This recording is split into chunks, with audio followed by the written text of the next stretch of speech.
नमस्कार, मैं अनुराग चंद्र और आप सब देख रहे हैं बिंदास बिहारी। बिहार में एक तरफ सरकार कह रही है कि अब जमीन की रजिस्ट्री डिजिटल और पेपरलेस होगी, लेकिन दूसरी तरफ जनता पूछ रही है क्या सिर्फ रजिस्ट्री डिजिटल होने से जमीन के झगड़े खत्म हो जाएंगे। आज भी हजारों परिवार वर्षों से अदालत के चक्कर काट रहे हैं। कहीं पुश्तैनी जमीन की विवाद, तो कहीं फर्जी दस्तावेज का आरोप, तो कहीं कब्जों को लेकर तनाव, कहीं जमीन विवाद छोटी कहासुनी, कहीं कत्ल तक हो जा रही है, हिंसा तक पहुंच जा रहे हैं। ऐसे में सबसे बड़ा सवाल यही है, क्या नई व्यवस्था इन समस्याओं को कम कर पाएगी। बिहार सरकार ने पेपरलेस रजिस्ट्री व्यवस्था लागू कर दी है।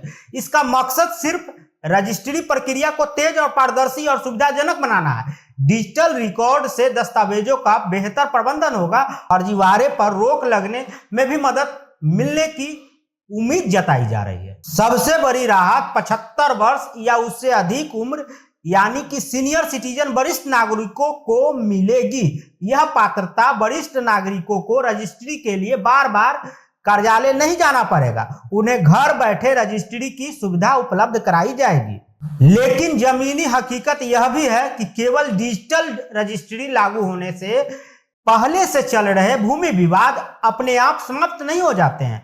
जिन मामलों पर अदालत में सुनवाई चल रही है उनका फैसला न्यायालय और कानून के अनुसार ही होगा। इस तरह किसी भी जमीन पर अवैध कब्जा करना आज भी कानूनन अपराध है।